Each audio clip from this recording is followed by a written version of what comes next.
Hello everyone, उम्मीद करता हूँ आप सभी लोग स्वस्थ हैं और आपकी तैयारी सीजीएल मेंस की बहुत अच्छे तरीके से चल रही है। ठीक है, तो इस वीडियो में मैं आपको बताऊंगा कि मेंस के जो लाइव टेस्ट हैं वो आप किस तरीके से दे सकते हैं, उसका टाइमिंग क्या रहेगा। साथ ही साथ सीएचएसएल मेंस के जो लाइव टेस्ट चल रहे हैं, अभी लास्ट 7th नंबर का टेस्ट हुआ था, उसका डिटेल एनालिसिस और मैथ्स के सारे सोल्यूशन मैं कराऊंगा।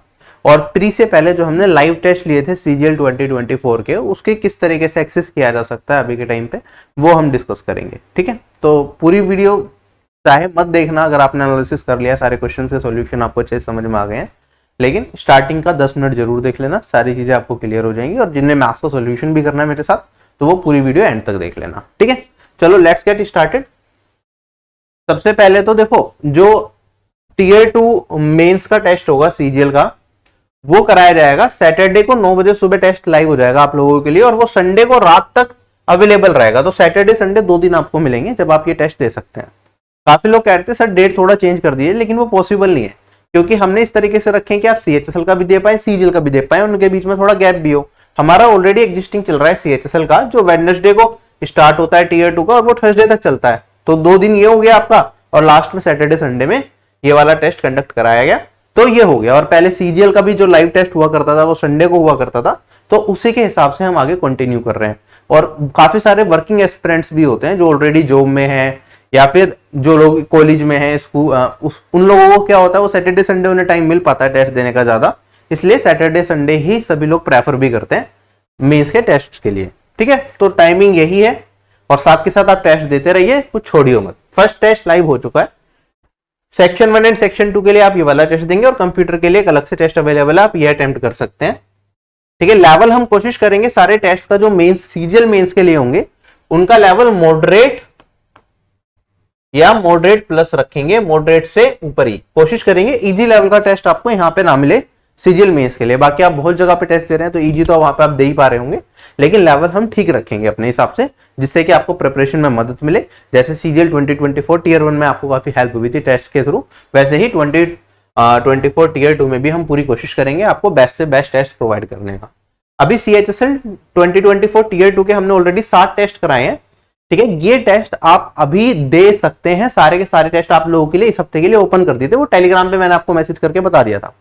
अच्छा, जो लोग सीजीएल मेंस लिखने वाले हैं, चाहे आप सीएचएसएल दे रहे हैं या नहीं दे रहे, लेकिन सीएचएसएल के टेस्ट भी देते रहो। क्यों देते रहो? देखो, सेक्शन 1 तो बिल्कुल सेम है सीएचएसएल का और सीजीएल का, और सेक्शन 2 में भी बस नंबर ऑफ क्वेश्चंस का डिफरेंस है, बाकी कोई डिफरेंस नहीं है। ठीक है, तो ये सीएचएसएल वाले मॉक्स भी सीजीएल एस्पिरेंट्स को देने हैं, इसे ढीले में मत लीजिए कि सीएचएसएल है तो बहुत आसान होगा या ऐसा कुछ नहीं। ठीक है, सीएचएसएल के स्टार्टिंग के 2-3 टेस्ट देखेंगे तो उनका लेवल काफी ठीक था।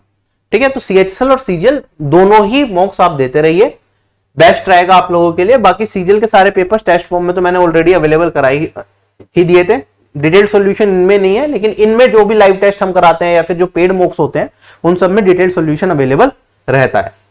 ठीक, अच्छा, और जो जीके के चैप्टर वाइज, जैसे अभी सीजीएल 2024 के आंसर का, फिर सीएचएसएल की आई थी उससे पहले सिलेक्शन पोस्ट की, तो जीके के सारे चैप्टर वाइज मैंने टेस्ट फॉर्म में डाल दिए, ये आप सभी लोगों के लिए फ्रीली अवेलेबल है। आप सब्जेक्ट वाइज इन्हें टेस्ट के तौर पे दे सकते हैं, जिससे कि आपको पर्टिकुलर सब्जेक्ट की प्रिपरेशन का पता चलता रहे। ठीक है, तो आरबी की वेबसाइट पे आप दे सकते हैं, वहीं पे फ्री टेस्ट में आपको लिंक मिल जाएगा। और इसी तरीके से मैंने इंग्लिश के भी डाले हुए हैं। ठीक है, इसमें सीजीएल 2024, सीजीएल 2023 और आगे भी आप काफी सारे टेस्ट अवेलेबल है, जिससे कि आपको एग्जैक्टली पता चले कि किस पर्टिकुलर सेक्शन में आप कैसा परफॉर्म कर पा रहे हैं। ठीक है, और जब टेस्ट फॉर्म में देते हैं तो आपको एग्जैक्ट एनालिसिस मिल जाता है वहां पे, क्योंकि बाकी सारे लोगों के कंपैरिजन में आप कैसा परफॉर्म करते हैं आपको ये भी पता चल जाता है, जो कि जनरली आप टेलीग्राम पे अगर क्विज़ेस वगैरह देते हैं तो वहां पे ये चीज मिस आउट हो जाती है। अगर मैं बात करता हूं यहाँ पे पेड टेस्ट सीरीज की, तो देखो सीजीएल टीयर 1 की जो हमारी पेड टेस्ट सीरीज थी, जिसमें हमने 30 टेस्ट आपको दिए थे, तो जो फ्री वाले टेस्ट थे, जो लाइव टेस्ट हुए थे हमारे, वो भी इसी के अंदर इंक्लूड कर दिए गए हैं। ठीक है, जिन लोगों ने ये टेस्ट सीरीज पहले परचेज कर रखी थी टीयर 1 के लिए, तो उन्हें वो जो 20 टेस्ट लाइव हुए थे सीजीएल के, वो भी इसके अंदर डाल दिए, तो उन्हें अलग से कुछ नहीं करना, उसी में आपको सारे के सारे टेस्ट मिल जाएंगे। अगर आपने वो लाइव टेस्ट ऑलरेडी दिए हुए हैं, तो भी आपको क्या करना है, बस इसी के अंदर इसी फोल्डर में जाएंगे, परचेज करने की जरूरत नहीं है, वहां पे आपको रिजल्ट एनालिसिस वगैरह देखना है तो आप यहाँ पे देख पाएंगे। और जिन लोगों ने टेस्ट नहीं दिए, तो अगर आपको देने हैं सीजीएल टीयर 1 के टेस्ट, या सीजीएल 2025 को टारगेट कर रहे हैं, या फिर सिमिलर एग्जाम को टारगेट कर रहे हैं, और ये वाले मॉक्स आप लोगों के लिए इंपॉर्टेंट है, तो ये आप परचेज करके दे सकते हैं। इसमें टोटल आपको 30 तो जो अलग से पेड टेस्ट थे वो है ही, इसमें 20 जो फ्री लाइव टेस्ट हुए थे वो भी इसके अंदर ऐड कर दिए गए हैं। ऐसे ही जो मेंस के हम लाइव टेस्ट करा रहे हैं वो फ्यूचर में जाके जब सीजीएल 2024 मेंस हो जाएगा उसके बाद इस टेस्ट सीरीज में फ्यूचर में इंक्लूड कर दिए जाएंगे। जो लोग ये टेस्ट सीरीज लेंगे मेंस वाली, इसके अंदर बाद में उन्हें अवेलेबल रहेगा ये। मैं तो यही चाहूंगा कि अगर आप ये टेस्ट सीरीज ले रहे हैं तो आपको आगे जरूरत ना पड़े और इस बार ही आप बेस्ट जॉब तक पहुंच जाए। ठीक है, तो ये टीयर 1 वाले में सारे टेस्ट, ये जो 2024 टीयर 1 के लाइव हुए थे वो भी अवेलेबल है। और अगर आप टीयर 2 टेस्ट सीरीज देखेंगे तो उसके अंदर 10 तो सीएचएसएल टीयर 2 के टेस्ट हैं, 20 सीजीएल टीयर 2 के टेस्ट हैं, कुछ सेक्शनल टेस्ट भी है और उसके अलावा 10 और सीजीएल टीयर 2 के नए मॉक्स ऐड किए जाएंगे इसके अंदर, जो कि हो सकता है कि इस मंथ के एंड तक हम ऐड करवा दें सारे के सारे। ठीक है, बाकी आपके एग्जाम में तो अभी काफी टाइम है, धीरे धीरे कुछ नए मॉक्स भी ऐड होते रहेंगे। पहले जो अवेलेबल है आप ये जरूर दें। मैं आपको अगेन बोल रहा हूं, अगर आपको सीएचएसएल टीयर 2 है तो सीजीएल टीयर 2 वाले टेस्ट भी दीजिए और सीजीएल टीयर 2 है तो सीएचएसएल टीयर 2 वाले टेस्ट भी दीजिए। ठीक है, ये सारे के सारे आप लोगों के लिए इंपॉर्टेंट रहेंगे, ज्यादा कुछ फर्क नहीं है। अब मैं बात करता हूं सीएचएसएल जो लाइव टेस्ट 7 हुआ था उसके एनालिसिस की और मैथ्स के सॉल्यूशन की। ठीक है, तो स्टार्ट करते हैं। बाकी कुछ प्लेलिस्ट है वो आप देख सकते हैं, कंप्यूटर की प्लेलिस्ट है वो आप देख सकते हैं, मैथ्स की और कुछ स्पेसिफिक टॉपिक्स की वीडियोज हैं, ये सब आप लोगों के लिए अवेलेबल हैं ही। चल, जो ये टेस्ट था लगभग 4500 एस्पिरेंट्स ने दिया था। ठीक है, उसमें अगर मैं देखता हूं यहाँ पे जो एवरेज स्कोर गया बच्चों का वो 251 गया और टॉपर का जो स्कोर गया वो 348 गया आउट ऑफ 360 और ये बहुत ज्यादा स्कोर है। अगर हम ओवरऑल देखें तो ये वाला टेस्ट अब तक का सबसे इजीएस्ट टेस्ट रहा था सीएचएसएल के लिए, लेकिन जो आगे के टेस्ट होंगे वो इतना इजी मत एक्सपेक्ट करना, लेवल उसका बढ़ेगा। ठीक है, अगर मैं यहाँ पे देखता हूं तो जो यूआर का सेफ स्कोर होगा इस पर्टिकुलर टेस्ट में मेरे हिसाब से वो 295 टू 300 के आसपास जा सकता है, क्योंकि ये ओवरऑल टेस्ट बहुत ज्यादा इजी था। जितने लोगों ने टेस्ट दिया अगर हम देखें तो लगभग 4500 में से 300 से ऊपर स्कोर करने वाले यहाँ पे 1272 कैंडिडेट्स हैं। ठीक है, 290 से ज्यादा स्कोर करने वाले यहाँ पे 1867 कैंडिडेट्स हैं और हमें खुद पता है कि वैकेंसी जी हमारे पास 4000 के आसपास है। अगर मैं बात करता हूं एवरेज स्कोर इस पर्टिकुलर टेस्ट में एस्पिरेंट्स का 250 गया, मीडियन स्कोर 282 गया और टॉप 15 का एवरेज स्कोर गया 342 मार्क्स। ठीक है, तो ये परसेंटाइल आप देख सकते हैं किसी स्कोर पे क्या क्या आ रहा है। अगर 300 नंबर भी आ रहे हैं तो आपका जो परसेंटाइल यहाँ पे चल रहा है वो चल रहा है 73.01। टॉप 15 एस्पिरेंट्स का आप स्कोर देख सकते हैं क्या आ रहा है यहाँ पे। सेक्शन 1 की अगर मैं बात करूंगा तो 170 या उससे ज्यादा ना लाने वाले कितने एस्पिरेंट्स हैं आउट ऑफ 180, यह आपको यहाँ पे दिखेगा। ठीक है, और अगर हम बात करें परसेंटाइल उनकी देख सकते हैं, एवरेज स्कोर 127.19 और मीडियन स्कोर यहाँ पे 141 रहा। अगर मैं इस सेक्शन की बात करूं, सेक्शन के लेवल के हिसाब से जो सेफ स्कोर होना चाहिए, मतलब अगर आप ये सेक्शन प्रिपेयर कर रहे हैं, अगर आपके 150 से कम नंबर आए हैं इसमें आउट ऑफ 180 तो इसका मतलब आपकी प्रिपरेशन कम है, इसमें आपको अपनी मेहनत और ज्यादा बढ़ानी पड़ेगी। आराम से इसमें 150 लाए जा सकते थे आउट ऑफ 180। अगर सेक्शन 2 की मैं बात करता हूं तो इसके अंदर आप देखेंगे यहाँ पे एवरेज स्कोर 123.19 और मीडियन स्कोर गया 143 और एस्पिरेंट्स का जो स्कोर है आप यहाँ पे देख सकते हैं क्या क्या रहा है। इसके अंदर जो मेरे हिसाब से सेफेस्ट स्कोर है, क्योंकि इंग्लिश का सेक्शन बहुत ज्यादा इजी था इस टेस्ट में, तो ये मान के चलिए आप 150 ही आपको यहाँ पे आने चाहिए थे out of 180 in this section as well. चले आगे कंप्यूटर सेक्शन की अगर हम बात करते हैं तो यहाँ पे ओवरऑल ये परफॉर्मेंस रही है। ये वाला टेस्ट सीएचएसएल का one of the easiest test था, मतलब अगर बहुत इजी पेपर आया तो आपको कुछ ऐसे तरीके का दिख सकता है, लेकिन आगे के जो भी टेस्ट होंगे इससे पहले के जो भी टेस्ट थे सबका लेवल अच्छा था और लेवल मेंटेन्ड था। चलिए अब हम स्टार्ट करते हैं मैथ्स के सॉल्यूशन को। क्वेश्चन में कहता है हमारे पास 3 पाइप है P, Q and R। Pipe P एक सिस्टम को 25 मिनट्स में, पाइप Q 50 मिनट्स के अंदर और पाइप R उसे 100 मिनट्स में फिल कर सकता है। तीनों पाइप्स को ओपन किया जाता है। पाइप Q को स्टार्टिंग के 10 मिनट के बाद बंद कर देते हैं, पाइप P को टैंक फिल होने से 15 मिनट पहले बंद कर देते हैं। तो हमें बताना है कितना टाइम लगेगा टैंक को इस तरीके से फिल करने में। तो आप कहेंगे सर इस तरह के क्वेश्चन में सबसे पहले टाइम जो दे रखा होता है उसे यूज करके सिस्टम की कैपेसिटी कह लो या फिर टोटल वर्क कह लो, मान लेते हैं इन तीनों का एलसीएम 25, 50 और 100 का एलसीएम आ जाएगा 100। तो यहां से मैं क्या निकालूंगा, इनकी एफिशिएंसी निकालूंगा। तो पी की एफिशिएंसी यहां पे मेरे पास क्या आ जाएगी, यहां पे मेरे पास ये 100 डिवाइडेड बाय 25, ये वाली वैल्यू हो जाएगी 4। क्यू की एफिशिएंसी आ जाएगी 2 और आर की एफिशिएंसी आ जाएगी मेरे पास यहाँ पे 1।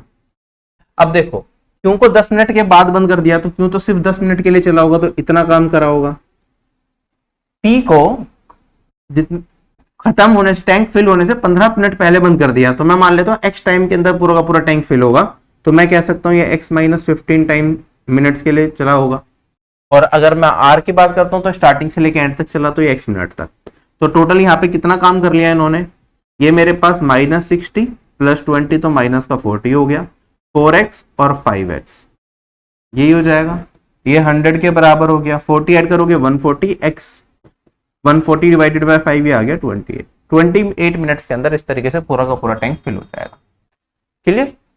नेक्स्ट क्वेश्चन पे चलते हैं। बिल्कुल बेसिक तरीके से बताया, एग्जाम में इस तरीके से करोगे कोई गलती नहीं होने वाली है आपकी। एक होलो क्यूब बनाया जाता है पेपर से जिसका वॉल्यूम 729 दे रखा है। हमें बताना है कितना पेपर लगेगा इस क्यूब को बनाने में।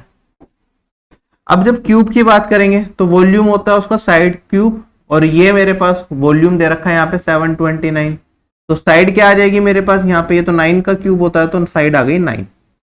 कितना पेपर लगेगा इसे बनाने के लिए, तो पेपर कहाँ लगेगा, कर्व्ड सरफेस में लगेगा बनाने के लिए। तो कर्व्ड सरफेस एरिया क्यूब क्या होता है 6 से स्क्वायर, तो आप कहेंगे सर 6 इंटू में 9 स्क्वायर। अगर यहाँ पे यूनिट डिजिट भी देखें, चार ऑप्शन के अलग है, तो 9 का स्क्वायर 81, यूनिट डिजिट आएगी 1 इंटू 6 6, तो चार ऑप्शन में ऑप्शन नंबर डी मेरा करेक्ट बैठ जाएगा। चलें आगे। अगला सवाल मेरे पास, एक मर्चेंट है जो 120 सेंटीमीटर टेप यूज करता है instead of 1 metre while buying the clothes. जब क्लॉथ खरीदने जाएगा तो 1 मीटर की जगह क्या ले लेगा, 120 मीटर ले लेगा। जब बेचने की बारी आएगी तो वो क्या करेगा, 80 सेंटीमीटर की टेप यूज करेगा इंस्टेड ऑफ 1 मीटर। और इस पूरे प्रोसेस में वो डिस्काउंट भी देता है कितने का, 12.5% का। तो हमें बताना उसका प्रॉफिट या लॉस क्या रहेगा। किस तरीके से करते हैं इस तरह के सवाल को, मैंने आपको समझाया, मैं रेशियो मेथड यूज करो। यहाँ पे लिखो कॉस्ट प्राइस, यहाँ पे लिखो सेलिंग प्राइस। अब पहले क्या हो रहा है, वो क्या ले रहा है, 120 सेंटीमीटर टेप ले जा रहा है इंस्टेड ऑफ 1 मीटर, है ना। तो पैसे कितने के पे करेगा, आप कहेंगे सर 1 मीटर के पे करेगा, तो कॉस्ट प्राइस में मान लेता हूं 100 सेंटीमीटर में कन्वर्ट कर लिया। बेचेगा कितने का, 120 सेंटीमीटर या यहाँ पे प्रॉफिट हो रहा है ना, तो ये आ गया 120। ठीक है, आपको बस ये देखना आपको इस ट्रांजेक्शन में फायदा हो रहा है या नुकसान हो रहा है, उस हिसाब से आपको यहाँ पे लिखना है। मैंने कहा यहाँ पे कि 1 मीटर टेप उसे मिलनी चाहिए थी, उसने ले ली 120 मीटर, तो उसे क्या हो गया, फायदा हो गया। तो पढ़ इतने की रही है चीज, एक्चुअली में बेचेगा कितने की, इतने की। अगर वो जायज तरीके से काम करता हो तो चीजें ये चलती मेरे पास। अब आगे बढ़ते हैं। अब जब बेचने की बारी आई तो उसने फिर से गड़बड़ कर दी। 1 मीटर की जगह वो कितना दे रहा है, 80 सेंटीमीटर, फिर से उसे फायदा होगा क्योंकि कम दे रहा है। अब 80 सेंटीमीटर जो चीज उसे पड़ रही है, पैसे कितने के चार्ज करेगा, पूरे 100 सेंटीमीटर के चार्ज करेगा कस्टमर से, तो एक प्रॉफिट ये हो गया। आगे कहता है कि वो आर्टिकल पे डिस्काउंट भी देता है 12.5% का। 12.5% इज नथिंग बट 1/8। तो मेरे पास 8 की वस्तु है तो 1 का डिस्काउंट दे देगा। तो मैं कहूंगा इस केस में जब वो डिस्काउंट दे रहा है, एक तरीके से हमारा लॉस होता है। तो कोई चीज अगर उसे 8 की पड़ रही है तो वो 1 सस्ता करके कितने की देगा, 7 की देगा। ये 3 रेशियो मेरे पास मिल गए। बस अब आप सोल्व कर लो इसे, काट पीट के आपका आंसर आ जाएगा। 100 से 100 एलिमिनेट हो जाएगा, 40 से काटूंगा तो 2, और ये आ जाएगा मेरे पास 3। और कुछ कट रहा है, नहीं कट रहा, तो 8 इंटू 2 16, और 7 3 जा कितना हो गया 21। कितने का प्रॉफिट हो गया, 5 का प्रॉफिट हो गया 16 पे। ठीक है, 1/16 इंटू में 100%, आप सभी लोगों ने पढ़ रखा है, ये वाली वैल्यू होती है मेरे पास 6.25%। और अगर 5 का प्रॉफिट आ गया तो 5 से गुना कर दो। 6.25 इंटू में 5 कितना होता है, आपने कई बार देखा होगा, ये कैलकुलेशन भी देखी होगी। ये होता है मेरे पास 31.25। कैसे करा, मैं ये चीज आपको समझाने की कोशिश कर रहा हूं। आपको पता है 5 की पावर 4 क्या होता है, 625। 5 की पावर 5 भी आपको पता होता है, दैट इज 3125। नहीं पता तो बेसिक से मल्टीप्लाई कर दोगे। अगर इतना भी नहीं करना तो आप यहाँ पे कैलकुलेशन कर लो, 5/16 इंटू 100 कर लोगे, तब भी कुछ सेकंड्स में आपका आंसर आ जाएगा। तो ये आपके ऊपर है किस तरीके से आप प्रैक्टिस करते हैं। बाकी हर मेथड से आपको आंसर मिल ही जाएगा आराम से। वरना आपने देखा 1/16 6 पॉइंट समथिंग है, तो 5 करूंगा, 5 से मल्टीप्लाई करना, तो 6 इंटू 5 30। 30 से थोड़ी बड़ी वैल्यू आएगी। तो 4 ऑप्शन में उम्मीद है कि ये नियरेस्ट जाएगा ऑप्शन भी, ये दोनों बहुत आगे चले जाएंगे और ये पीछे रह जाएगा। ठीक है, चलो आगे। नेक्स्ट क्वेश्चन मेरे पास कहता है एक बिल है जिसपे अगर हम एक डिस्काउंट दे दें या तो 30% का, या फिर 2 सक्सेसिव डिस्काउंट दे दें, एक 25% का और 15% का, तो उसमें जो डिफरेंस आता है ना वो 75 रुपीज का आता है। तो हमें बताना है कि बिल का अमाउंट क्या रहेगा।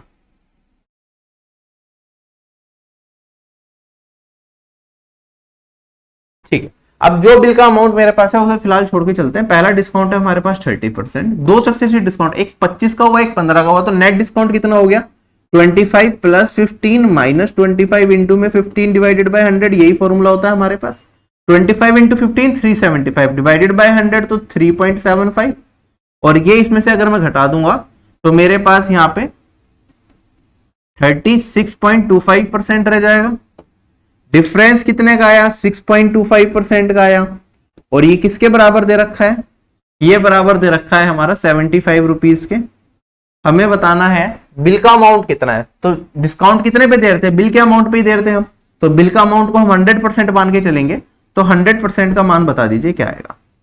आपको पता है देखो 6.25 की अगर कैलकुलेशन आपको पता है तो इंटू 4 करता हूं तो 25 आता है, ठीक है, फिर इंटू 4 कर दूंगा 16 मल्टीप्लाई करके 100% बन जाएगा। वरना अभी थोड़ी देर पहले हमने पढ़ा 6.25% कितना होता है 1/16। अगर मुझे 1 बनाना है मतलब 100% बनाना है तो किससे गुना करना पड़ेगा 16 से, तो वही चीज मेरे पास यहाँ पे आ जाएगी 1 मतलब 100%, तो यहाँ पे मुझे इसमें मल्टीप्लाई करना पड़ेगा 16 से।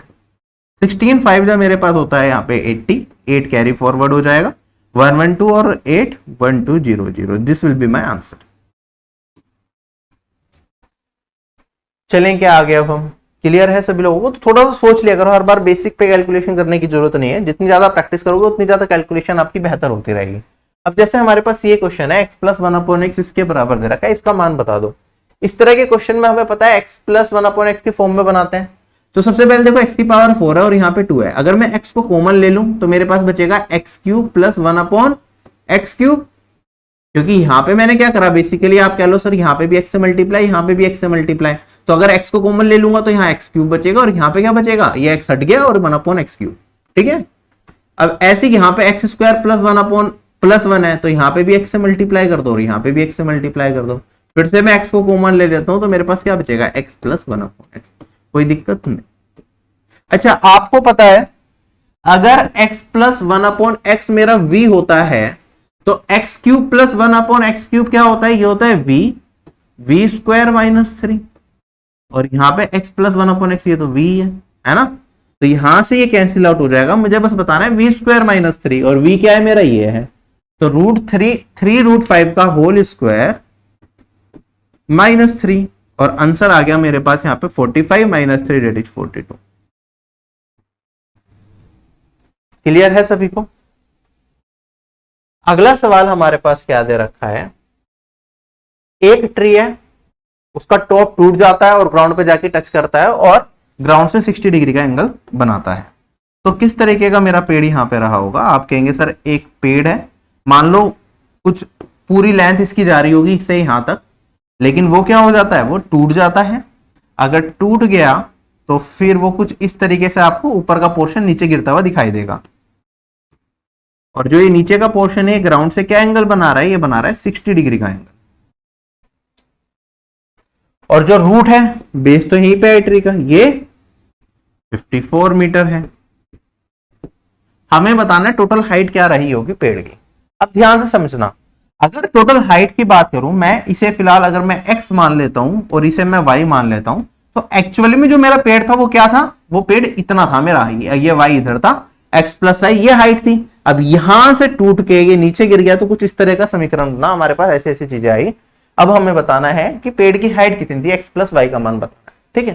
कैसे करेंगे, आपको ये चीज समझ में आती है भैया कि अगर 60 डिग्री एंगल हो तो ये वाली साइड अगर मेरी √1 रेशियो है तो ये होती है √3 रेशियो और ये वाली साइड होती है 2 रेशियो। ये आपने सभी लोगों ने ट्रिग्नोमेट्री में पढ़ा हुआ है। तो अगर मेरे पास 1:54 के बराबर है तो टोटल x प्लस y कितना हो जाएगा, 2 प्लस √3 रेशियो, तो 2 प्लस √3, अगर 1 रेशियो मेरा 54 के बराबर है तो इंटू में 54, यही आंसर आएगा। हमसे कहा है कि √3 को भैया 1.732 ले लो, तो इसमें अगर 1.732 ले लूंगा तो ये 3.732 मेरे पास आ गया इंटू में 54।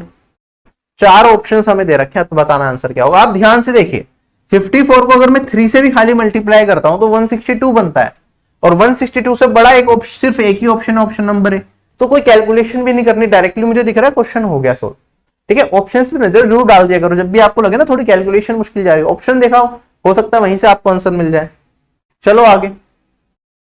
कहता है मेरे पास एक क्लास है जिसके अंदर 30 लड़के हैं जिनका एवरेज डिक्रीज हो जाता है किससे, 400 ग्राम से, जब एक बॉय जिसका एवरेज वेट 27 केजी है वो छोड़ के चला जाता है और उसकी जगह नया बच्चा आ जाता है।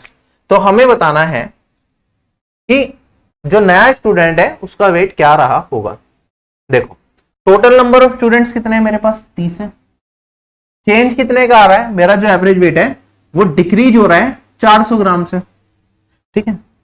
तो अगर मैं बात करूं टोटल बच्चों पे कितना फर्क पड़ा, आप कहेंगे सर 30, और जो चेंज आया मेरे पास वो आया 0.4 ग्राम का, लिख सकता हूं ये वाली वैल्यू हो जाएगी मेरे पास 12 केजी।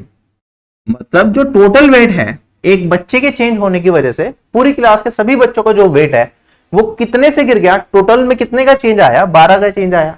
ये 12 कम हो गया, किस वजह से हुआ, क्योंकि एक नया बच्चा एडमिट हुआ और एक 27 साल की एज वाला बच्चा निकल गया।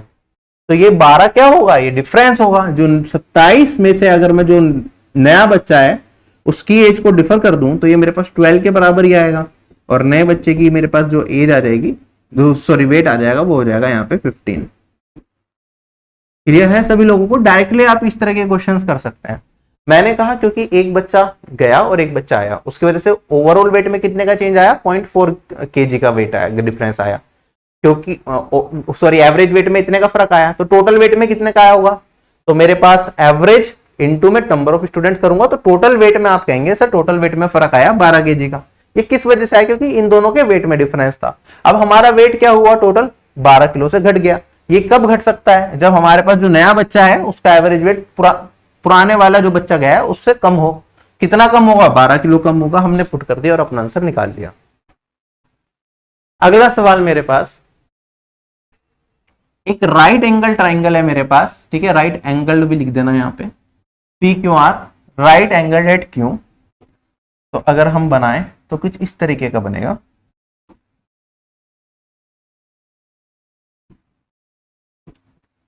एस पी आर पे एक पॉइंट दे रखा है, कुछ इस तरीके से कि क्यू एस परपेंडिकुलर है पी आर के। पी क्यू हमें 5 दे रखा है और हमें क्यू आर दे रखा है 9। हमें वैल्यू बतानी है P S ratio S R. जिन लोगों ने अच्छे से ज्योमेट्री पढ़ रखा है वो डायरेक्टली बता सकते हैं सर जो ये वाली साइड और ये वाली साइड का रेशियो होता है ना, वो किसके बराबर होता है, इसके सामने वाली साइड है ये, इसका स्क्वायर और इसका स्क्वायर। मतलब ये पीएस होगा मेरा 5 का स्क्वायर और ये वाली साइड होगी मेरे पास 9 का स्क्वायर। ये रेशियो में बात कर रहा हूं मैं, एक्चुअल वैल्यू में तो इनका आंसर अलग आएगा, ठीक है। ये मत मान लेना कि पीएस की साइड मैंने 5 स्क्वायर बता दी, नहीं, इनका रेशियो इन दोनों के रेशियो के स्क्वायर के प्रोपोर्शनल होता है। वो मैं अभी आपको समझा भी दूंगा कैसा आया। तो फिलहाल तो हम आंसर कर सकते हैं कि 5 का स्क्वायर हो गया 25 और 9 का स्क्वायर हो गया 81। अब ये कहां से आया, ध्यान से समझिएगा। देखो जब भी हम राइट एंगल ट्रायंगल बनाते हैं और उसमें एक मैं 90 डिग्री वाले एंगल वाली साइड से अगर एक परपेंडिकुलर डाल दूं तो उस केस में मेरे पास 3 ट्रायंगल बढ़ते हैं, तीनों आपस में सिमिलर होते हैं। ये वाला ट्रायंगल और ये पूरा का पूरा बड़ा ट्रायंगल, तीनों के तीनों आपस में क्या होते हैं, समरूप होते हैं, सिमिलर होते हैं। किस वजह से सिमिलर होते हैं, सिमिलरिटी आप समझ भी लीजिए, ठीक है। पहले इन दोनों को सिमिलर प्रूव करके दिखा देता हूं। मान लो ये वाला एंगल है मेरे पास थीटा, ये 90, तो ये कितना हो जाएगा 90 माइनस थीटा। अब ये पूरा का पूरा मेरे पास क्या 90 है, ये 90 माइनस थीटा है, तो ये कितना हो जाएगा थीटा, और ये वाला एंगल हो जाएगा, ये 90 है, ये थीटा है, तो ये 90 माइनस थीटा, ठीक है। तो तीनों एंगल बराबर हो गए, theta 90 minus theta 90, 90 minus theta 90 और थीटा। तो जब दो ट्राइंगल्स के सभी कोण बराबर हो जाए तो कोरस्पॉन्डिंग साइड्स का रेशियो क्या हो जाता है, मेरे पास इक्वल हो जाता है। अगर हम देखें यहां पे, देखो एरिया क्या होता है मेरे पास, half into base into height होता है। अगर मैं ट्राइंगल पी क्यू एस के एरिया की बात करूं तो मेरे पास यहां पे ये हो जाएगा हाफ इंटू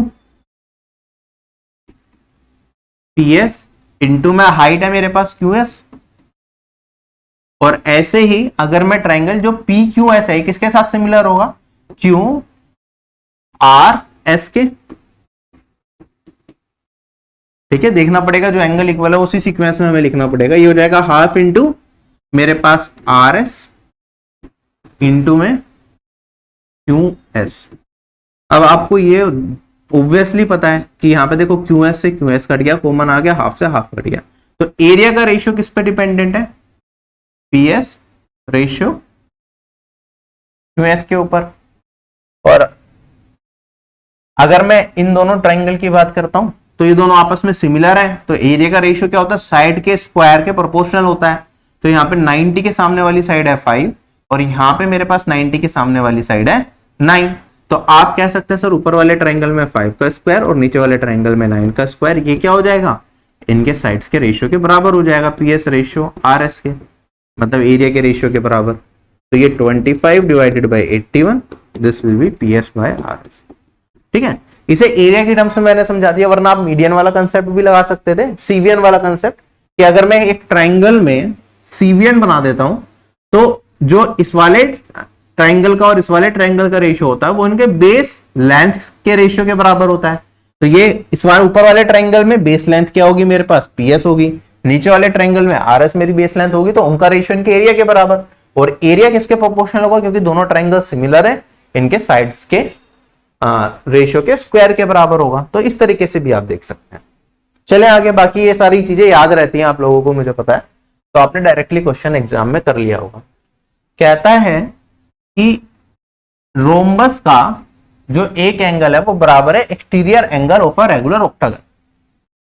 रेगुलर ऑक्टागन का एक्सटर्नल एंगल हम सभी को पता है 45 डिग्री होता है, और जिसको नहीं पता है वो निकाल भी सकता है। जब भी मेरे पास रेगुलर फिगर होती है, रेगुलर मतलब जिसके सारे एंगल्स और सारी साइड्स बराबर, और ऑक्टागन मतलब ओक्ट मतलब 8 साइड हो, तो एक्सटीरियर एंगल क्या होता है, एक रेगुलर पॉलीगन का आप कहेंगे सर ये होता है 360 degree divided by number of sides. Number of sides कितनी होंगी रेगुलर ऑक्टागन में, 8, तो ये वाली वैल्यू आ गई मेरे पास 45 डिग्री। तो मैं कह सकता हूं मेरे पास जो रोम्बस है ना, उसका एक एंगल मेरे पास यहाँ पे क्या है, 45 डिग्री का है। ठीक है, एक साइड भी दे रखी है हमें रोम्बस की, चलो ये 16 है। तो आप बता दो एरिया क्या होगा।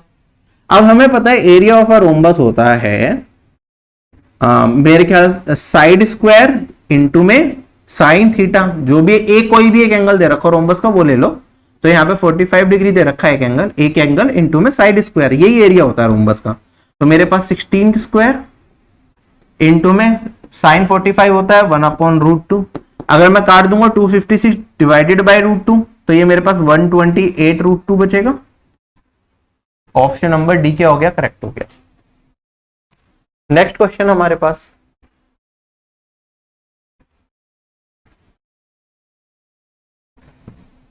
टोटल अमाउंट हमारे पास कुछ रहा होगा, उसे डिस्ट्रीब्यूट कर दिया फीमेल्स और मेल्स में सैलरी के तौर पे 12:7 में। जो प्रत्येक आदमी को या फीमेल को सैलरी मिली उसका रेशियो दे रखा है 2:4। तो हमें बताना है find the ratio of number of males and females, male और फीमेल का रेशियो क्या रहेगा। ठीक है, आप कहेंगे सर टोटल अमाउंट जो मेल्स को मिलेगा वो किसके बराबर होगा, salary of each male into में नंबर ऑफ मेल्स। मैं कह सकता हूं टोटल अमाउंट जो फीमेल्स को मिलेगा वो किसके बराबर होगा, salary of each female into में नंबर ऑफ फीमेल्स। अब ये टोटल अगर मैं इनका रेशियो ले लूं तो मेरे पास क्या आ जाएगा, यहां पे टोटल अमाउंट जो दिया गया है, फीमेल और मेल का रेशियो पहले दे रखा है, तो फीमेल की साइड आ जाएगा 12 और मेल की साइड आ जाएगा मेरे पास 7। ये किसके बराबर हो जाएगा, प्रत्येक मेल और फीमेल की सैलरी का रेशियो है 2:4, या फिर लिख सकता हूं 1:2, और इनटू में नंबर ऑफ मेल्स को भी m बना लेता हूं, नंबर ऑफ फीमेल्स को मैं f लिख देता हूं। हमसे मेल और फीमेल का ये रेशियो पूछा है ना, तो आप देखेंगे यहां पे काट दो, 2 से काटूंगा तो 6, 7/6 ही मेरा क्या आ जाएगा, इस क्वेश्चन का आंसर आ जाएगा। चलें आगे।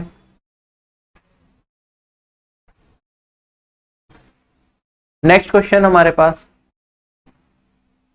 दो टाउन्स हैं, उनके बीच की दूरी हमें 300 किलोमीटर दे रखी है। दो मोटरसाइकिलिस्ट एक दूसरे की तरफ आते हैं, तो ऑब्वियस सी बात है, एक इधर से आ रहा होगा, एक इधर से आ रहा होगा। एक की स्पीड 5 किलोमीटर/आवर है दूसरे से, तो इसकी x मान लू तो इसे x+y मान सकता हूं। आगे कहता है 2 घंटे चलने के बाद उनके बीच की दूरी कितनी है, 38 किलोमीटर की है। तो आप कहेंगे सर 38 किलोमीटर अगर हटा दूं मैं, तो इसमें से अगर मैं 38 हटाया तो मेरे पास बचा 262। इतना उन्होंने डिस्टेंस कवर करा होगा 2 घंटों में, दोनों अपोजिट डायरेक्शन में जा रहे हैं, तो मैं कह सकता हूं कंबाइंड स्पीड कितनी हो जाएगी 2x प्लस 5, और यहां पे मेरे पास कितना टाइम लगा 2 घंटे, तो ये इसके बराबर आ गया डिस्टेंस के। हमें बताना है speed of the faster motorcycle, मतलब जो ज्यादा स्पीड में चल रही है उसकी स्पीड बता दो, मतलब x प्लस 5 का मान बताना है। क्वेश्चन हो गया हमारा खत्म। 2 से काटूंगा तो ये आएगा 131, इसमें 5 हटा देंगे 126, डिवाइडेड बाई 2 करूंगा तो ये वाली वैल्यू मेरे पास 63 आएगी, और x प्लस 5 अगर हमें बताना है तो ये वाली वैल्यू हो गई 68। चले आगे। अगला सवाल हमारे पास, 100 वर्कमैन है जो एक फैक्ट्री में एम्प्लॉय किए गए और उनकी average monthly salary 4800 per month है, मीडियन सैलरी 5100 है, तो हमें मोड सैलरी बतानी है। आपको पता है मीन, मीडियन और मोड के बीच में रिलेशनशिप होती है। मोड होता है मेरे पास 3 मीडियन माइनस 2 मीन, तो ये हो जाएगा 3 इंटू में 5100 माइनस 2 इंटू में 4800। ठीक है, पूरी कैलकुलेशन कर सकते हैं। 153 आया, ये आया मेरे पास 96, तो 53 प्लस 4 57, 5700। ठीक है, अब कैलकुलेशन में भी देखो कैसे करना है। जैसे यहाँ पे मैंने ये 153 निकाला ना, और यहाँ पे मैंने निकाला 96, तो पूरा सोल्व करने का चाह हमने देखा 100 से कंपेयर कर लो, 100 से कितना ज्यादा है 53 ज्यादा है, ये 4 कम है, तो जब मैं डिफरेंस करूंगा तो 53 प्लस 4 57। इस तरीके से आप मन मन में कैलकुलेशन को थोड़ा सिंपलर बना सकते हैं। फिलहाल मैं आगे बढ़ता हूं। एक बॉय अपने घर से स्कूल की तरफ जाता है 50 किलोमीटर पर आवर की स्पीड से और वापस आता है 70 किलोमीटर पर आवर की स्पीड से, तो हमें बताना है thrice the average speed journey की क्या होगी। अब यहां पे थ्राइस जिसे नहीं दिखा तो उसके साथ दिक्कत है, ठीक है, जिसे दिख गया तो उसने आंसर निकाल लिया होगा। अगर सेम डिस्टेंस वो क्योंकि स्कूल तक जा रहा है और सेम डिस्टेंस वापस आ रहा है, जब डिस्टेंस सेम हो, ठीक है, तो एवरेज स्पीड क्या होती है मेरे पास 2 इंटू में फर्स्ट स्पीड इंटू में second speed divided by first speed plus second speed, ये तो हो गई एवरेज स्पीड। हमें इसका थ्राइस बताना था, तो इंटू में आप क्या कर देंगे 3 कर देंगे, सोल्व करेंगे अपना आंसर निकाल लेंगे। ये आएगा 120, 3 से काटूंगा तो 40, और अगर ये 0 से एक 0 एलिमिनेट कर सकते हैं, ये बन जाएगा 100, 4 से काटूंगा 25, 25 into 7 175। This will be my answer. चले आगे। अगला सवाल प्रोबेबिलिटी का सवाल है, कहता है ए सच बोलता है 85% ऑफ द केसेस में, बी सच बोलता है 90% ऑफ द केसेस में। हमें बताना है वो केसेस जब ये दोनों एक दूसरे से कॉन्ट्राडिक्ट करेंगे, नैरेटिंग द सेम स्टोरी, सेम कहानी बताते हुए। ठीक है, तो कब ये कॉन्ट्राडिक्ट कर सकते हैं? आप कहेंगे सर देखो ये तभी कॉन्ट्राडिक्ट करेंगे या तो ए सच बोल रहा हो, बी क्या कर रहा हो झूठ बोल रहा हो, कॉन्ट्राडिक्ट कर गए, या फिर हम कहें ए झूठ बोल रहा हो और बी क्या कर रहा हो, बी सच बोल रहा हो। ठीक है, तो प्रोबेबिलिटी निकालने के लिए हमें ये चीज कंबाइन करनी पड़ेगी क्योंकि दोनों केसेस हमें लेने हैं। अब ए 85% केसेस में सच बोल रहा है, या तो आप परसेंटेज में निकालना है तो परसेंटेज में रख लो, मैंने कहा 85% है, और बी सच बोलता है 90% केसेस में, तो झूठ कितने में बोलेगा 100 माइनस 90, 10% केसेस में झूठ बोलेगा। अब ए 85% में सच बोल रहा था तो झूठ कितने में बोलेगा 15% में 100 माइनस 85, और बी सच कितने में बोलेगा, बी बोलेगा सच 90% में। ठीक है, सोल्व करके आंसर निकालेंगे। देखो परसेंटेज में चाहिए ना तो 1% को तो आप छेड़ो मत, चलो मैं 1% को सेव करना है तो मैंने ये वाला परसेंट सेव कर लिया, ये वाला परसेंट सेव कर लिया। अब इन दोनों परसेंट को सिंप्लीफाई करके हम आंसर निकालेंगे। देखो 10% 1/10, ठीक है, 10 से 85 को काटूंगा तो 8.5 यही आएगा। ऐसे ही 15 इंटू में 9 135 और एक 0 आ गई, डिवाइडेड बाय 100 करूंगा तो 13.5 आएगा। परसेंट एक बाहर रख लो, 1% को खोल लिया, एक बाहर रख लिया, तो मेरे पास ये बना 22%। क्लियर है? चलें आगे। पोस्ट कहता है एक स्कूल है जिसमें 37% students below 10 years of age हैं। आगे जो अबव 10 इयर्स हैं वो 1/2 है of the number of students of 10 years of age which is 42। मतलब जो एग्जैक्टली 10 साल वाले बच्चे हैं वो कितने हैं मेरे पास 42, और अबव 10 ईयर्स वाले बच्चे कितने हैं, इसके आधे हैं, तो 1/2 इंटू 42, ये वाली वैल्यू आ गई 21। स्टेटमेंट बेस्ड सवाल है और कुछ नहीं है इसमें। हमें बताना है half of the total number of students in the school. ठीक है, जितने भी टोटल नंबर ऑफ स्टूडेंट्स हैं उसके आधे कितने होंगे। तो आप कहेंगे सर देखो ये 37% बिलो है, बाकी सारे या तो 10 ईयर्स के होंगे या उससे अबव होंगे, तो रिमेनिंग कितने हो गए, ये हो गए। रिमेनिंग कितने बन गए मेरे पास यहाँ पे 63 बच्चे बन गए। टोटल अगर नंबर ऑफ स्टूडेंट्स को 100% मान लूं तो 37% हट गए, तो बचेंगे कितने 63%। 63 नंबर ऑफ स्टूडेंट्स को रिप्रेजेंट कर रहे हैं, तो टोटल स्टूडेंट्स कितने हो गए 100%। तो वो किसको रिप्रेजेंट करेंगे 100 को। हमें बताना half of the total number of students, तो इसमें हाफ से मल्टीप्लाई कर दो और ये कितना आ गया मेरे पास 50।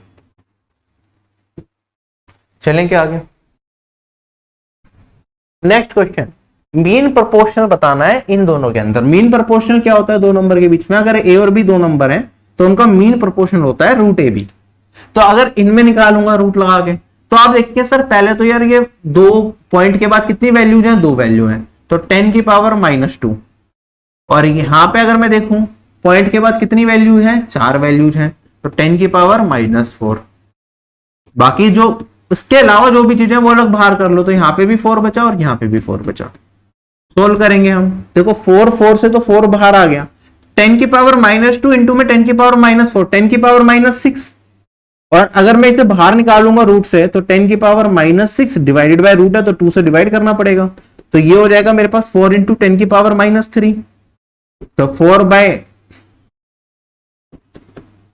और ये क्या होता है मेरे पास 0 पॉइंट के बाद 3 वैल्यू 0 0 4। क्लियर है या नहीं है, ऐसे ही लिखते हैं, खत्म हो गया। बाकी समझाने के पर्सपेक्टिव से तो लिखा, वरना ज्यादातर बच्चों ने तो देखते ही समझ आ गया हो कि भैया 4 तो आएगा 4 लिख दिया। अब पॉइंट के बाद 4 और 2 6 है, तो लास्ट में क्या आएगी, रूट करेंगे तो पॉइंट के बाद 3, तो पॉइंट के बाद 3 वैल्यू इसमें है और 4 आ रहा है, तो यही आंसर होगा। चले आगे। अगला सवाल हमारे पास कहता है एक राइट प्रिज्म है मेरे पास जिसका बेस इक्विलेटरल ट्राइंगल है, जिसके हर एक साइड मेरे पास 6 है।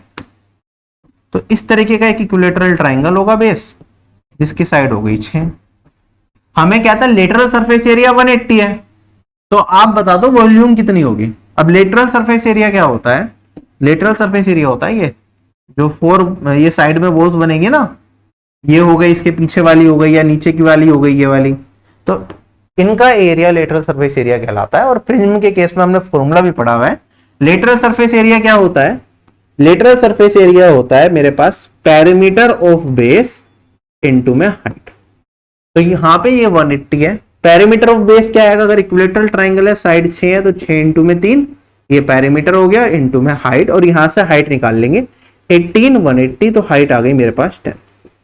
अगर हाइट का मान मिल गया तो वॉल्यूम क्या होती है, वॉल्यूम ऑफ एन प्रिज्म ये होता है मेरे पास एरिया ऑफ बेस इंटू में हाइट। और एरिया ऑफ बेस क्या होगा, एरिया ऑफ इक्विलेटरल ट्राइंगल होता है √3/4 इंटू में साइड स्क्वायर, इंटू में हाइट कितनी है मेरे पास 10 है, तो 36/4 9 इंटू 10 90, 90 √3, ये मेरा क्या आ गया, इस क्वेश्चन का आंसर आ गया। ठीक है, फिगर वगैरह ड्रॉ करने की जरूरत नहीं है, इस तरह के सवाल में क्वेश्चन देगा, फॉर्मूला याद होगा तो आप डायरेक्टली कर पाएंगे। नेक्स्ट क्वेश्चन हमारे पास कहता है 15 प्लेयर्स ने एक क्रिकेट मैच खेला, उन्होंने जो स्कोर किया वो यहां पे दिख रहा है। हमें डिफरेंस बता दो मोड और मीडियन के अंदर क्या होगा। अब देखो मीडियन निकालने के लिए आपको क्या करना पड़ता है कि इन्हें इंक्रीजिंग ऑर्डर में अरेंज करना पड़ेगा पहले, और जो मिडिल वैल्यू होगी वो मेरी मीडियन कहलाएगी। मोड वो वैल्यू होगी जो सबसे ज्यादा बार आएगी, तो हमें पहले इंक्रीजिंग ऑर्डर में अरेंज कर लेते हैं, फिर हमें मीन और मोड और मीडियन दोनों ही मिल जाएगा, उनका डिफरेंस बता देंगे। जैसे 12 है, आप एक बार गो थ्रू कर रहे हो कि छोटी छोटी वैल्यू है ज्यादा बड़ी वैल्यू है, तो मुझे यहाँ पे दिख रहा है कि 12 ही सबसे छोटा है, तो चलो 12 से स्टार्ट करते हैं। उसके बाद आया 45, अब मुझे नहीं पता थोड़ा दूर हो सकता है तो मैंने यहाँ पे लिख दिया। फिर आया मेरे पास 32, फिर यहाँ पे लिख दिया। फिर मेरे पास आया 61, तो यहाँ लिख दिया। फिर 25 आया तो यहाँ लिख दिया। 18 आया तो मैंने थोड़ा यहाँ लिख दिया, थोड़ी सी स्पेस की दिक्कत तो रहेगी वरना ठीक है, वरना आप ऐसा भी कर सकते हैं उसके नीचे लिखना स्टार्ट कर दो आगे की वैल्यू, जिससे कि स्पेस में अगर दिक्कत आए तो उसे बेटर इंप्रूव किया जा सकता है। जैसे 30 आया, अभी तो स्पेस है तो मैं एज इट इज लिख रहा हूं, वरना मैं नीचे लिखना स्टार्ट कर दूंगा। फिर आया 49 तो यहाँ पे आ जाएगा, फिर आया मेरे पास यहाँ पे 52 तो यहाँ पे आ जाएगा, कोई दिक्कत नहीं है। फिर आया 37 यहाँ पे आ जाएगा, फिर मेरे पास 28। अब देखो 25 और 30 के बीच में स्पेस नहीं बचाना, एग्जाम में लिखोगे तो ये आएगा, तो 25 के नीचे लिख दो, कंफ्यूजन नहीं होगी, ठीक है। फिर मेरे पास आया 14 तो 14 तो आ जाएगा यहाँ पे। फिर आया 61, फिर आया मेरे पास 67 और फिर आया मेरे पास 41 तो ये आया यहाँ पे, ठीक है। तो ये हमने सारी की सारी चीजें लिख ली, कोई दिक्कत तो नहीं किसी को। कितनी वैल्यूज हैं? 1 2 3 4 5 6 7 8, 1 2 3 4 5 6 7 8 9 10 11 12 13 14 15, 15 वैल्यूज हैं। नंबर ऑफ वैल्यूज ओड हो गई तो मीडियन कौन सी टर्म होगी? 15 plus 1 divided by 2th term, यही होगी। ये हो गया 16 बाई 2 8th टर्म। अगर मैं 8 टर्म निकालूंगा तो 1 2 3 4 5 6 7 8, ये हो गई मेरे पास क्या? मीडियन। मोड क्या होगा मेरे पास? जो वैल्यू रिपीट कर रही है। अब मैं देख रहा हूं यहां से देखता हुआ चल रहा हूं, कोई भी वैल्यू अभी तक रिपीट वाली नहीं मिली, बस ये जो सबसे ज्यादा बार है वो मोड कहलाता है। 61 2 बार आ रहा है, बाकी सब एक बार है, तो मोड हो गया मेरा 61। डिफरेंस क्या हो गया इन दोनों के अंदर? 37 और 61 का डिफरेंस 24 का है, तो यही मेरा आंसर आ जाएगा, ऑप्शन नंबर डी। चलिए आगे, बस थोड़ा सा ध्यान रखना, आपको लिखने का तरीका आपको आना चाहिए, इंक्रीजिंग ऑर्डर में लिखो, पहले आराम से सवाल होगा। कहता है अगर इंटरेस्ट हाफ ईयरली कंपाउंड किया जाता है तो हमें बता दो कंपाउंड इंटरेस्ट क्या होगा 12,000 रुपीज पे 20% पर एनम के हिसाब से एक साल का। तो आप कहेंगे सर 20% एक साल का है, आधे साल में कंपाउंड इंटरेस्ट लग रहा है, तो 20 डिवाइडेड बाई 2 करूंगा तो 10%, 6 महीने में 10% का ब्याज, फिर अगले 6 महीने में फिर 10% का ब्याज, तो 10% का ब्याज 2 बार लगेगा हर 6 महीने में। तो इफेक्टिव कितना हो जाएगा? इसका फॉर्मूला आपको पता है 10 plus 10 plus 10 into 10 divided by 100, और ये वाली वैल्यू आ जाएगी मेरे पास 21%। ऑल्दो मैंने लिख दिया, वरना ये चीज आपको पता है। तो हमें इंटरेस्ट ही बताना है कितना होगा, तो आप 12,000 का कितना निकालेंगे? 21%। परसेंट से तो 2 जीरो कट जाएंगी, तो मैं कह सकता हूँ 120 इंटू में 21, तो यहाँ पे मेरे पास जीरो आ जाएगी, यहाँ पे 1 इंटू 2, लास्ट में 2 जीरो, तो एक ही ऑप्शन में, तो यही आंसर है, वरना पूरी मल्टीप्लाई भी कर सकते थे आप, सिंपल है। चलिए, कहता है एक हेमिस्फेयर है जिसका सरफेस एरिया हमें इतना दे रखा है, तो हमें बता दो इसकी वॉल्यूम क्या होगी।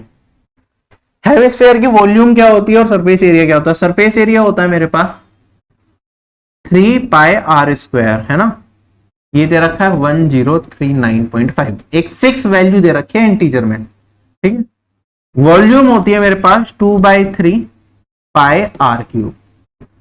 कोई दिक्कत तो नहीं यहाँ पे किसी को? इतना पार्ट सबको समझ में आता है अच्छे तरीके से। अब 4 ऑप्शन दे रखे हैं। एक तरीका तो यह है कि पूरा भैया यहाँ से रेडियस निकालेंगे फिर सोल्व करेंगे।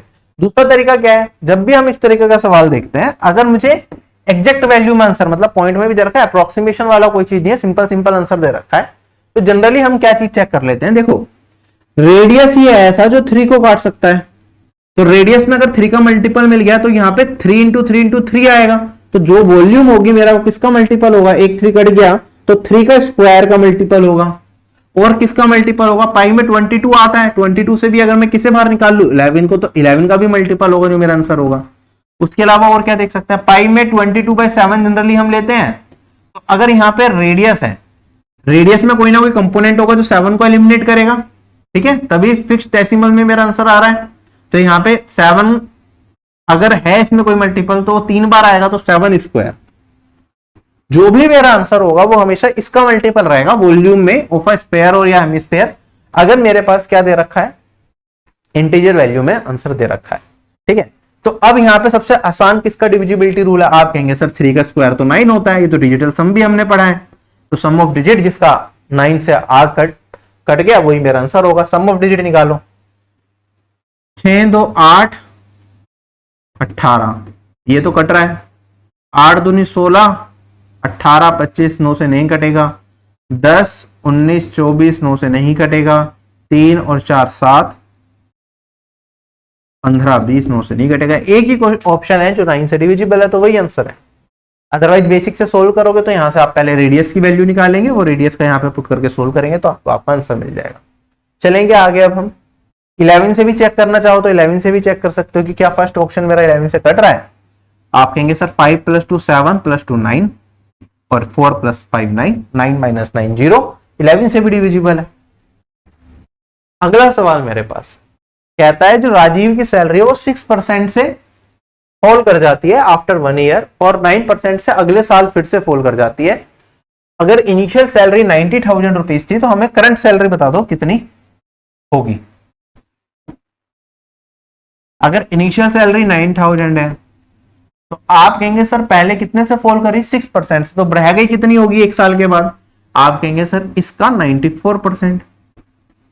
अब एक साल के बाद इतनी है, अब अगले साल क्या हुआ, फिर से 9% और गिर गई सैलरी, तो 100 में से 9 घटाया तो 91 बचेगा, तो 91%।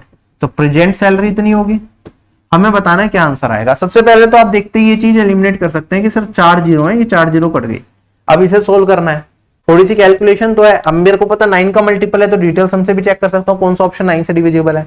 बाकी अगर यूनिट डिजिट को देखूं तो यहाँ पे 9 है, यहाँ पे 6 और 0, तो यूनिट डिजिट से एक बार चेक करके देख लेते हैं आगे आंसर, ठीक है, वरना डिटेल सम से ट्राई करेंगे क्योंकि मल्टीप्लाई करने में तो बहुत टाइम लग जाएगा। 1 × 4 4, 4 9 जा 36, यूनिट डिजिट आएगी 6। अगर यूनिट डिजिट 6 आ रही है तो ऑप्शन नंबर बी करेक्ट हो सकता है, एक ही ऑप्शन में ऐसा है। चले 3 नंबर्स है, उसे रेशियो में हमें दे रखा है कि ये एलसीएम भी दे रखा है उनका, हमें बताना है एचसीएफ। भैया देखो एचसीएफ वही फैक्टर होता है जो तीनों में कॉमन आता है, ठीक है, और तीनों में वो कॉमन आया होगा और कट गया होगा, वही मेरा एचसीएफ रहा होगा। तो मैं कह सकता हूं यहां पे कि जो एलसीएम है वो किसके बराबर होगा, जो इनके फैक्टर जो आपस में नहीं कट रहे थे, डेट इज 9 7 × 9 × 11, और इसके अंदर आप किससे मल्टीप्लाई कर देंगे, एचसीएफ से मल्टीप्लाई कर देंगे। क्या आंसर आएगा मेरे पास, एलसीएम कितना दे रखा है 2 4 2 5। 4 ऑप्शन दे रखे हैं, यूनिट डिजिट सबकी डिफरेंट है, यूनिट डिजिट से ट्राई करेंगे आप, बिल्कुल इसे तो देखते ही आंसर आ जाएगा। देखो 5 35 ही आंसर आएगा। क्यों 35 आएगा, यहाँ पे 5 का कोई भी मल्टीपल नहीं है, ये 5 का मल्टीपल है, तो जो मेरा आंसर होगा वो 5 का मल्टीपल आएगा, है ना। तो आप कहेंगे सर ये भी हो सकता है, ये भी हो सकता है, लेकिन यहाँ पे दोनों की दोनों, ये भी ओड है और ये भी ओड है। ओड को अगर मैं ओड नंबर से डिवाइड करता हूं तो रिजल्ट ओड मिलता है, ठीक है। तो मेरे पास यहाँ पे रिजल्ट ओड क्या आएगा, ऑप्शन नंबर सी करेक्ट हो गया। कोई कैलकुलेशन नहीं करनी इस क्वेश्चन में भी। अगला सवाल मेरे पास, एक जो शॉपकीपर है एक आर्टिकल का प्राइस बढ़ा देता है 33% से और उस पर डिस्काउंट देता है 5.26% का, तो हमें बताना है profit percentage nearest to an integer क्या होगी। 4 ऑप्शन दे रखे हैं, ठीक है।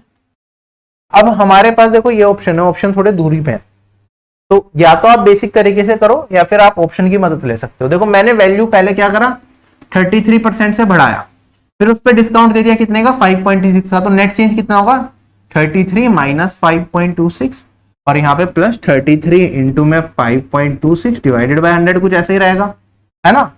तो आप देखो 33 में तो पहले यहाँ पे 5 ये माइनस का आएगा, 33 में 5 गया तो 28 कुछ आएगा, और 5 × 33 तो 150 से थोड़ा सा ज्यादा 165 समथिंग, और डिवाइडेड बाय 100 1.65। तो मेरे पास जो आंसर आएगा ये देखो, यहां से अगर मैं देख रहा हूं तो ये 27.74 समथिंग कुछ आ रहा है, और यहां पे भी 1.6 समथिंग कुछ एलिमिनेट होगा मेरे पास। तो रिजल्ट कितना बचेगा, ये लगभग 26 के आसपास आएगा। 4 ऑप्शन में यही ऑप्शन करेक्ट हो सकता है, कर सकते हैं इस तरीके से। ये एक मेथड हो गया कि अगर ऑप्शन ऐसे दे रखे हो, अगर सारे ऑप्शंस हमारे थोड़े क्लोज भी होते हैं 26 27 28, तब भी हम इस तरीके से कर सकते थे, ठीक है। बाकी और क्या चीज सोची जा सकती है, अब काफी लोगों को शायद 5.26 क्लिक ना कर रहा हो, वरना 5.26% क्या होता है, अप्रोक्सीमेटली 1/19 ही होता है, ठीक है। तो आप इसे बेसिक तरीके से भी सोल्व कर सकते हैं। आप कहेंगे सर पहले मेरे पास मान लो कॉस्ट प्राइस क्या था, 100 था, अब हमने 33% बढ़ाया तो 133 का हो गया। अब इस पे डिस्काउंट दे दिया 1/19 का, तो कितने का रह जाएगा, हम बेचेंगे कितने का, 18/19 का बेचेंगे, तो ये हमारा आ गया सेलिंग प्राइस, ये कॉस्ट प्राइस था। आप यहाँ पे सोल्व करेंगे, 19 से इसे काटूंगा तो ये 7 चला जाएगा, 7 टाइम्स 18 को 7 से करूंगा तो मेरे पास यहाँ पे ये 126 आ जाएगा, तो ये 100 था, ये 126 बन गया, तो कितने का प्रॉफिट हो गया? 26% का। ठीक है, ये वाला मेथड ज्यादा हैंडी है, क्योंकि ये 5.26 अगर 1/19 आपको नहीं दिखा या चीजें क्लियर नहीं हो रही, तो बेसिक से इस मेथड से करने में बहुत ज्यादा टाइम लग जाएगा, तो उसमें आप अप्रोक्सीमेशन से इजीली आंसर बता सकते हैं अपना। अगला सवाल हमारे पास, एक रीता है और एक गीता है, इनकी एजेस का सम 56 ईयर्स है। 5 साल के बाद प्रेजेंट से गीता जो होगी वो 5 टाइम्स हो जाएगी, किससे? रीता से। तो ये आफ्टर 5 ईयर्स है। अच्छा, अभी एज का सम इतना है, 5 साल के बाद इनकी एज का सम कितना हो जाएगा? आप कहेंगे सर 56, 5 साल रीता बढ़ेगी, 5 साल गीता बढ़ेगी, तो सम कितना हो गया? 66 हो गया, है ना?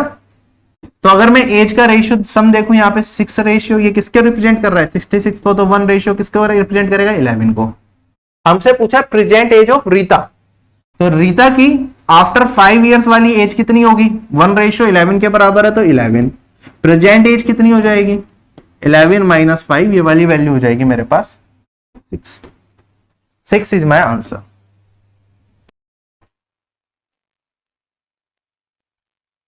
क्वेश्चन में कहता है एक सिस्टम है जिसके 2 पाइप्स हैं, एक पाइप 32 आवर्स में सिस्टम को भर सकता है और दूसरा पाइप 24 आवर्स में खाली कर सकता है।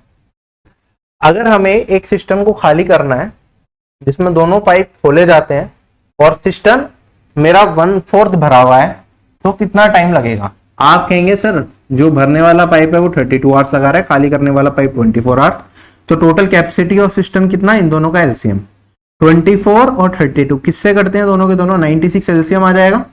इसका 3 टाइम्स होगा और इसका 4 टाइम्स, तो इसकी एफिशिएंसी 3 और इसकी 4, क्योंकि अब हमारा मेन टास्क है खाली करना, तो ये खाली करने का काम करेगा तो ये पॉजिटिव लेंगे, और ये भरने का काम करेगा तो ये नेगेटिव हो जाएगा। दोनों साथ में ओपन होंगे तो कंबाइंड एफिशिएंसी 4 - 3 हो जाएगी 1 की। ठीक, अब हमें टैंक कितना भरा हुआ है? पूरा तो भरा हुआ नहीं है, 1/4 भरा हुआ है, तो 96 इंटू में 1/4, इतना टैंक भरा हुआ है, इसे खाली करना है। कितना खाली हो रहा है? 1 घंटे में 1 रेशियो खाली हो रहा है, तो इतना कितने टाइम में खाली होगा? डिवाइडेड बाय 1, तो ये आ गया 24 आवर्स। यही मेरा इस क्वेश्चन का क्या हो जाएगा? आंसर हो जाएगा। ठीक, बाकी आप दूसरे तरीके से देखना चाहते तो बेसिक इस तरह के क्वेश्चन में जो फॉर्मूला होता है आप वो लगा सकते थे। जो टोटल टाइम होता है इस टास्क को करने का, मान लो हमें ये टैंक खाली करना होता पूरा का पूरा, तो टोटल जो टाइम लगता है उसे खाली करने में वो कितना होता है? जब इस तरह की चीजें दे रखी होती है, एक भर रहा होता है, खाली कर रहा होता है, तो आप कहते हैं सर 32 इंटू में 24 डिवाइडेड बाय मॉड्यूलस में लिख लेते हैं हम 32 - 24। ठीक है, इतना टाइम लगता है पूरे टैंक को खाली करने में अगर पूरा भरा हुआ होता। अब मुझे 1/4 खाली करना है, तो इंटू में 1/4। अगर हम ऐसे भी करेंगे तब भी आपको आपका आंसर मिल जाएगा। ठीक है, एक तरीका ये भी हो सकता है जो आपने सोचा, वरना वो बेसिक है, डायरेक्टली करेंगे। अगला सवाल मेरे पास कहता है एक रेक्टेंगल है जिसमें साइड का रेशियो 5:8 दे रखा है और एरिया दे रखा है इतना, तो हमें सेमी पेरीमीटर बता दो। तो आप कहेंगे सर एरिया होता है लेंथ इंटू ब्रेथ, मल्टीप्लाई करूंगा 5 × 8 कितना हो गया? 40, और 5x 8x माना तो x² आ जाएगा, और ये 640 के बराबर, तो x² किसके बराबर? 16 के, और x का मान आ गया मेरे पास 4। सेमी पेरीमीटर क्या होता है? लेंथ प्लस ब्रेथ होता है, तो आप देखेंगे 5 + 8 13x, 13 इंटू में 4, ये हो गया 52। ध्यान रखना सेमी पेरीमीटर पूछा है, पेरीमीटर मत निकाल के आ जाना। ठीक है, अगला सवाल कहता है कि इक्विलेटरल ट्राइंगल है DEX, DEF कुछ इस तरीके से, DX परपेंडिकुलर है EF के ऊपर, तो यहां से ही हमने परपेंडिकुलर डाल दिया। अब कुछ रिलेशनशिप दे रखी है, बताओ क्या होगा? रिलेशनशिप किस किस में है? आप कहेंगे सर DE और DX, सब जगह DE और DX, तो इसमें और इसमें रिलेशनशिप हमें बतानी है। अगर इक्विलेटरल ट्राइंगल है तो आपको पता है ये हम मानते हैं साइड और ये हम मानते हैं हाइट, और साइड और हाइट का रेशियो क्या होता है? रिलेशन क्या होता है? हाइट किसके बराबर होती है? √3/2 साइड के बराबर होती है, ये हमें पता है। यहाँ पे स्क्वायर की फॉर्म में दे रखा है, क्योंकि रूट नहीं दे रखा तो स्क्वायर कर दो, तो 2 का स्क्वायर 4, तो इधर आ जाएगा 4 × हाइट स्क्वायर, ये बराबर हो जाएगा 3 × साइड स्क्वायर के। तो साइड क्या है मेरे पास? D, तो 3 × D यहाँ पे दिख रहा है, और हाइट 4 × हाइट स्क्वायर, हाइट क्या है? DX, तो यहाँ पे ये हो जाएगा हाइट। तो ये रिलेशनशिप होल्ड कर रही है पहले वाली, यही आंसर आ जाएगा, बाकी चेक करने की जरूरत ही नहीं है। अगला सवाल हमारे पास देखो क्वेश्चन में क्या कहता है, मेरे पास एक ट्राइंगल दे रखा है एबीसी और कहता है जो हमारे पास बाइसेक्टर हैं एंगल एबीसी और एंगल एसीबी के, वो जाके मिल रहे हैं ओ पॉइंट पे और बीओसी मुझे 120 दे रखा है। हमें बताना है एंगल बीएसी कितना होगा, ये वाला एंगल कितना होगा। तो ये तो पॉइंट हो गया आपका इन सेंटर का जहां पे एंगल बाइसेक्टर टकराए। इस एंगल में और इस एंगल में फर्क हमारे पास रिलेशनशिप होती है। अगर ये वाला एंगल ए है तो ये वाला एंगल होता है मेरे पास 90 प्लस a/2। तो इसी रिलेशनशिप से आप कर सकते हैं। या तो आप ये देख लो कि भैया 90 घटाऊंगा यहाँ पे तो 30 आएगा, 2 मल्टीप्लाई करूंगा तो a आ गया 60, बेसिक कैलकुलेशन। दूसरा आपके पास ये भी तरीका होता है कि 90 से कितना बड़ा है, आप कहेंगे सर ये 90 प्लस 30 है तो 30 a/2 को रिप्रेजेंट करेगा, तो a कितना हो गया 30 इंटू 2 60। ठीक है, ये देख लिया करो 90 से कितना ज्यादा उसमें 2 से मल्टीप्लाई करोगे तो वो वाला एंगल मिल जाएगा ऊपर वाला। चले आगे, नेक्स्ट क्वेश्चन। हमें बताना है कि मीन क्या होगा अगर मेरे पास वैल्यूज हैं, ये 1 से लेके n तक जा रही है और इनकी फ्रीक्वेंसी है ये भी 1 से लेके n तक जा रहा है। अब अगर आप इसे टेबल की फॉर्म में रिप्रेजेंट करने की कोशिश करें तो कुछ इस तरीके से कर सकते हैं।